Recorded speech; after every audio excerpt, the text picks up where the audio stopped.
Em nome do Pai, e do Filho, e do Espírito Santo. Amém. Louvado seja nosso Senhor Jesus Cristo, para sempre seja louvado. Salve Maria Imaculada. Meus irmãos, mais um dia de liturgia diária, bem-vindos. Vamos meditar. Hoje o tema, a pior e mais perigosa cegueira espiritual. Vamos aprender que cegueira é esta. Irmãos, hoje é a passagem de Lucas, capítulo 18, versículos de 35 a 43. E hoje celebramos o dia de São José Pignatelli, com seus exemplos, sua intercessão, do nosso anjo da guarda também, da Virgem Maria, que sempre está conosco. Não conseguimos nada sem a intercessão de nossa mãe, com sua proteção. Hoje, segunda-feira, 14 de novembro, desejo a você e sua família paz, alegria, sucesso, tudo de bom. Vamos agora meditar a palavra. Proclamação do Evangelho de Jesus Cristo, segundo Lucas. Glória a vós, Senhor. Quando Jesus se aproximava de Jericó, um cego estava sentado à beira do caminho, pedindo esmolas.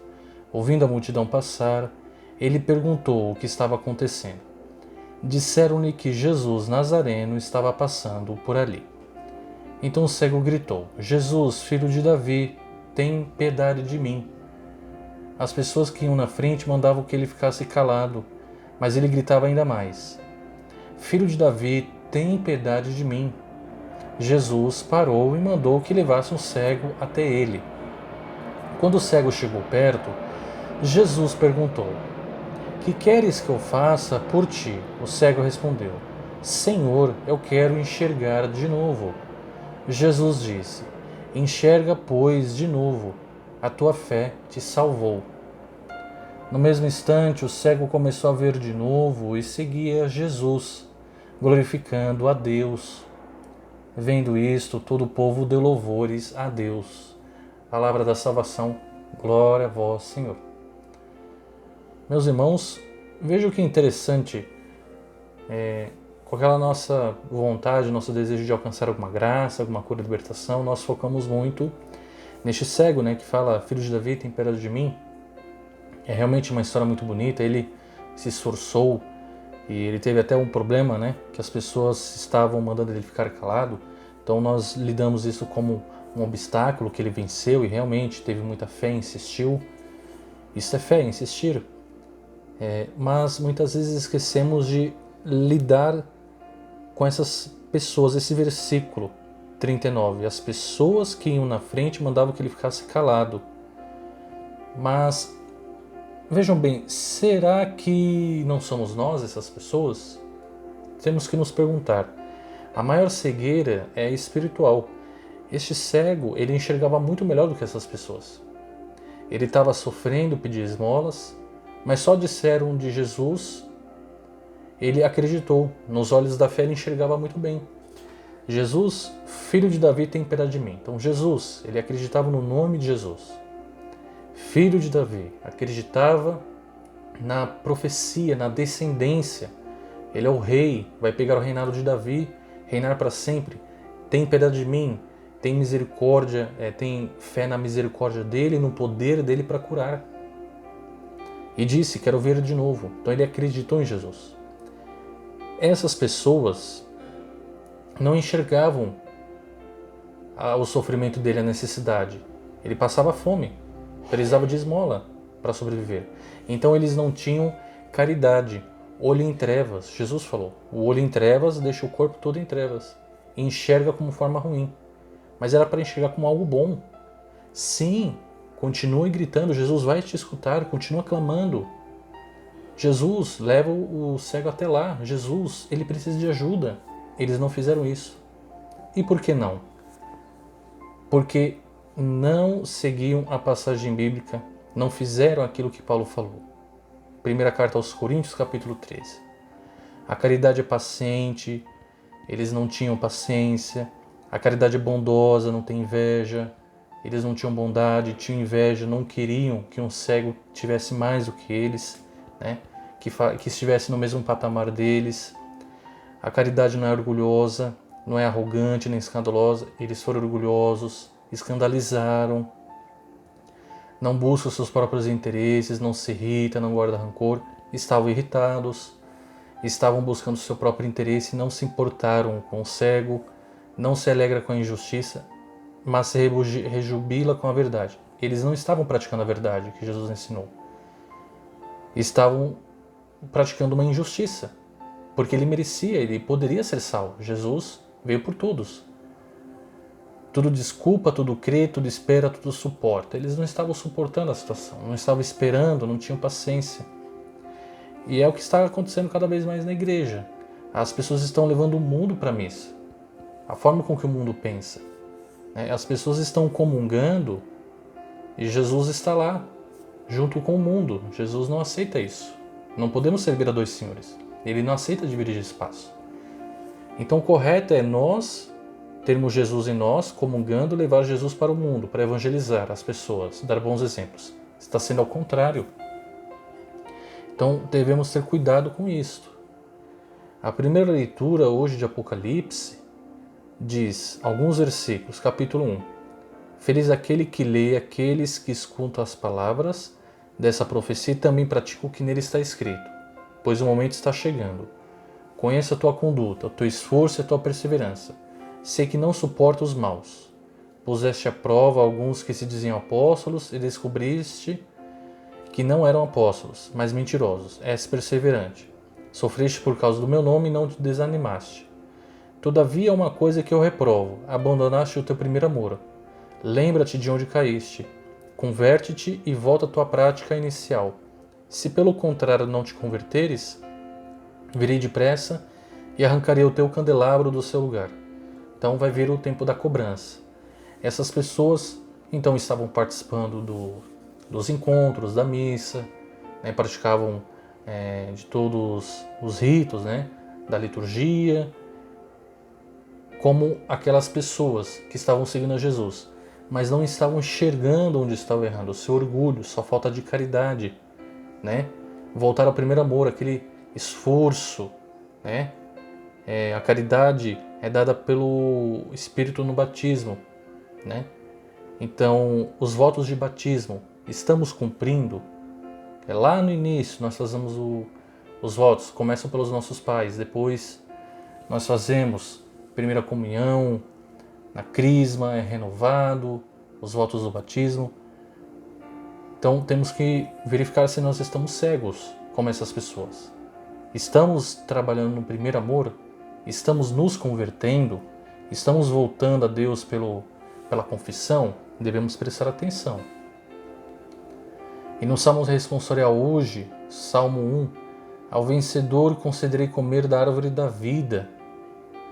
Feliz é todo aquele que não anda conforme os conselhos dos perversos, que não entra no caminho dos malvados, nem junto aos zombadores, vai sentar-se, mas encontra seu prazer na lei de Deus e a medita dia e noite sem cessar. Eis que ele é semelhante a uma árvore, que à beira da torrente está plantada, ela sempre dá seus frutos a seu tempo, e jamais suas folhas vão murchar. Eis que tudo o que ele faz vai prosperar. Mas bem outra é a sorte dos perversos, ao contrário são iguais à palha seca, espalhada e dispersada pelo vento. Pois Deus vigia o caminho dos eleitos, mas a estrada dos malvados leva à morte. Então, a diferença entre quem pratica a caridade, segue os mandamentos, e aqueles que não seguem. Os perversos que seguem uns aos outros, vão na onda, seguem. São como aquelas pessoas, tinham os líderes falando para os cegos se calar, os outros começaram a segui-los. Então seguiram os perversos. Mas quem é fiel, caridoso, fica firme na árvore, não sai do lugar. A árvore é fixa, firme. E fica do lado da torrente, ou seja, bem nutrida, muita água. Tem folhas verdes, tem frutos. Então tem vigor. Uma pessoa rígida no caminho de Deus, nos 10 mandamentos. Não sai do lugar. Já os maus têm folhas secas, ou seja, sem frutos. Isto é quem é cego, não está enxergando sua conduta. A pessoa não percebe que está atrapalhando o caminho dos outros, está ferindo, não está ajudando os outros a se encontrarem com Jesus, aqueles que necessitam. E hoje, o dia de São José Pignatelli, nasceu em Saragoça em 1737. Era de uma família muito nobre do reino de Nápoles. Aos 5 anos perdeu a mãe, viveu com a irmã, recebeu uma educação católica. Aos 12 anos voltou para a Espanha, entrou na Companhia de Jesus, junto com seu irmão fez o noviciado com os jesuítas. Em 1762 foi ordenado sacerdote. Em 67 teve uma perseguição contra a Companhia de Jesus em todos os países, lugares que eles estavam. Então, na França, Reino das Duas Sicílias, Ducados de Parma, Malta, Portugal, e foram expulsos também da Espanha, por causa do rei Carlos II, que lhes ordenou isto. Então, o padre Pignatelli foi nomeado provincial dos exilados, e ele cuidou especialmente dos jovens. Da Córcega foi obrigado a sair de novo, foi para a Itália, fez a profissão solene de 4 votos, e depois a Companhia de Jesus foi dissolvida por Clemente em 73. Ele ficou 25 anos sem trabalhar nesta companhia, mas finalmente foi recebido na família Ináciana, na Rússia. Voltaram a fazer esses trabalhos dos jesuítas, teve a licença do Papa Pio XI e ele foi reitor. Em 1804, Pio XII restaurou a Companhia de Jesus no reino de Nápoles e o padre Pignatelli foi o provincial. O exército francês apareceu de novo, dispersou este grupo, voltou em 1806 para Roma, foi bem recebido pelo Sumo Pontífice, mas foi renascendo a companhia em silêncio.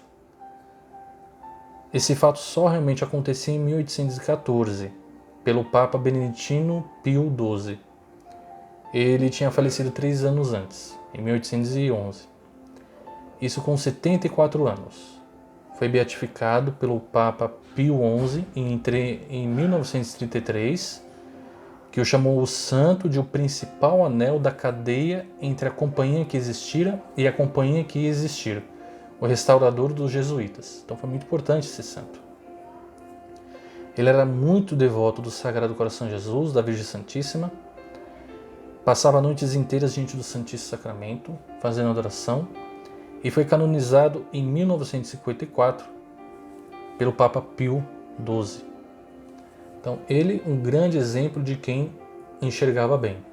Teve muitos altos e baixos, então nunca teve uma vida estável, ou seja, vida muito difícil. Então, ele teve que ter muita paciência com os necessitados, com os pobres, uma vida muito difícil, ia para lá e para cá, várias regiões, não conseguia ficar em um só canto. Então, isso exige um esforço, uma santidade muito grande. Teve muita paciência, perseverou na Santa Missa, porque muitos, mesmo sendo sacerdotes, às vezes desistem por causa dessas coisas, pensam que a missa já não tem mais efeito, a oração, então pensam em trabalhar em questões mais sociais, pensam que é algo mais prático.